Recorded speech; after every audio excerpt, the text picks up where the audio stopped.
प्रिय मित्रों नमस्कार। मैं महेंद्र कुमार सहगल क्लासेज में आपका स्वागत करता हूं और आशा करता हूं कि आप लोग बहुत अच्छे होंगे। और आज मैं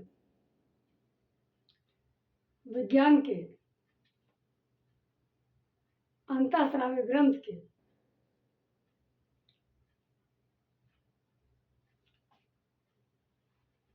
एल्डोस्टेरोन हार्मोन के बारे में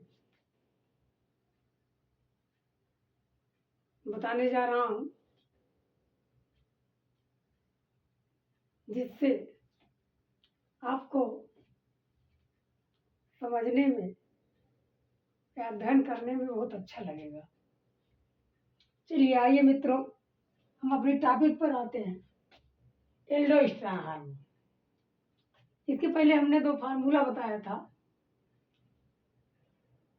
एक जोना गोलू फांसी लगाया रात में, जोना गोलू ने फांसी लगाया रात में, तो जोना ग्लोमेरुलोसा, फासिकुलेरिस, रेटिकुलेरिस, उससे तीन जो है हार्मोन निकलते हैं। जोना ग्लोमेरुलोसा से एल्डोस्टेरोन हार्मोन, और जोना फासिकुलेरिस से कार्टिसोल हार्मोन, और जोना रेटिकुलेरिस से सेक्स हार्मोन। तो अब हम एल्डोस्टेरोन हार्मोन के बारे में अध्ययन करेंगे। एल्डोस्टेरोन हार्मोन ये काम क्या करता है? सोडियम को बढ़ाता है। किसको बढ़ाता है भैया? सोडियम को क्या करता है? बढ़ाता है। और ये पोटेशियम को घटाता है। इससे पता चल रहा है कि सोडियम के लिए ये माँ का काम करता है और पोटेशियम के लिए ये पिता का काम करता है। इसका मतलब घटा देता है। क्यों? क्योंकि आप भी रहे होंगे बचपन में, कहीं जाना होता था आपको, तो माँ धीरे में आपको 10 रुपया 20 रुपया या 100-50 जितना हो सकता था धीरे में दे करके कह देती थी कि बेटा तुम चले जाओ, नहीं तो अभी तुम्हारे पापा आ जाएंगे। और खुदा न खास्ता उस रास्ते में पापा मिल जाए तो पापा डांट करके बोले चलो घर पढ़ना लिखना नहीं है क्या? तो इसीलिए इसी प्रकार से ये है कि ये माँ का काम सोडियम के लिए करता है एल्डोस्टेरोन हार्मोन, और पोटेशियम के लिए क्या करता है? पिता का काम करता है। अर्थात सोडियम को बढ़ाता है और पोटेशियम को घटाता है। अब एल्डोस्टेरोन की एक कमी से, एल्डोस्टेरोन जो हार्मोन है इसकी कमी से कुछ रोग होते होंगे। अगर इसमें कोई एबनॉर्मेलिटी आ जाए, असमानता, तो हमें कई रोग हो सकते हैं। तो एल्डोस्टेरोन हार्मोन की कमी से जो रोग होता है वो एडिशन रोग होता है। कौन रोग भैया? एडिशन रोग होता है। और इस एडिशन रोग को या एडिशन डिजीज इसको कहते हैं, और इसे दूसरे नाम से भी जानते हैं, जिसे हाइपोकार्टिसोलिज्म कहा जाता है। क्या कहा जाता है? हाइपोकार्टिसोलिज्म डिजीज कहा जाता है। और ये रोग अक्सर 30 से 50 की उम्र में होता है। कितनी उम्र में? 30 से लेकर के 50 की उम्र में होता है। और अगर ये एल्डोस्टेरोन हार्मोन की कमी हो जाती है तो बीपी लो होने लगता है, यानी रक्तदाब कम हो जाता है, मसल्स मांसपेशियां कमजोर हो जाती हैं, हार्ट बीट आवश्यकता से अधिक धड़कने लगता है,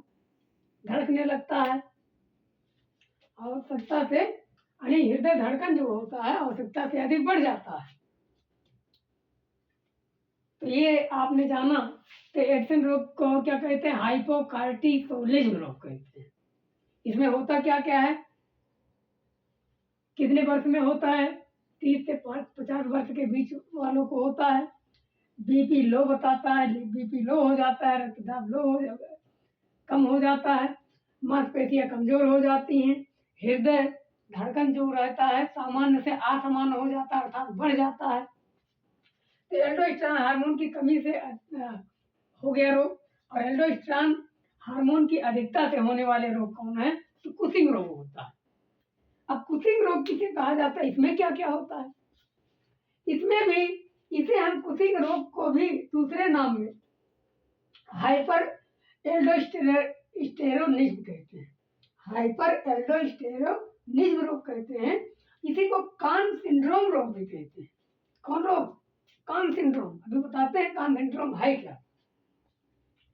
ये अगर इसमें ये हाइपर एल्डोस्टेरोनिज्म होता कहाँ है, क्योंकि इसमें पोटेशियम की क्या हो जाती है, कमी हो जाती है। अभी हमने बताया कि पोटेशियम को क्या करता है, घटाता है। लेकिन कभी कभी ऐसा होता है, इतना ज्यादा घटा देता है कि जिससे हमें जो है कुशिंग रोग हो जाता है या हाइपर एल्डोस्टेरोनिज्म रोग हो जाता है, जिसे हम कौन सिंड्रोम कहते हैं। अब कौन सिंड्रोम क्या है? कौन सिंड्रोम में जो है ये विदाउट कैंसर एक ट्यूमर होता है, जिसमें क्या होता है कि सबसे ज्यादा एल्डोस्टेरोन हार्मोन खर्च होता है, अधिकता जरूरत होती है, अधिकता की जरूरत होती है, ज्यादा खींचता है, ज्यादा ग्रहण करता है। लेकिन वो जो है एंटी कैंसर है, विदाउट कैंसर ट्यूमर होता है, उसी कैंसर नहीं होता है, उसी को हम कान सिंड्रोम रोग कहते हैं।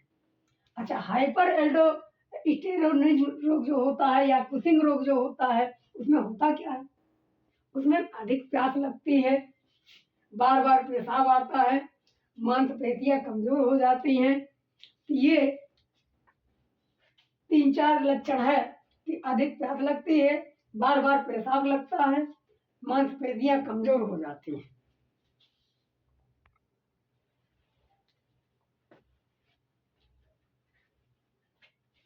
मित्रों, अभी हमने बताया कि एल्डोस्टेरोन हार्मोन सोडियम को क्या करता है, बढ़ाता है, और पोटेशियम को क्या करता है, घटाता है। अच्छा, सोडियम काम क्या करता है?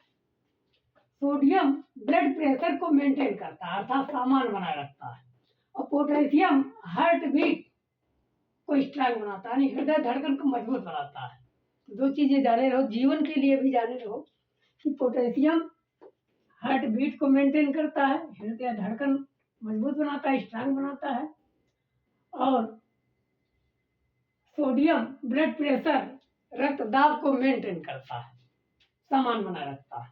अब आइए मित्रों दूसरे टॉपिक, दूसरे कार्टिसोल हार्मोन।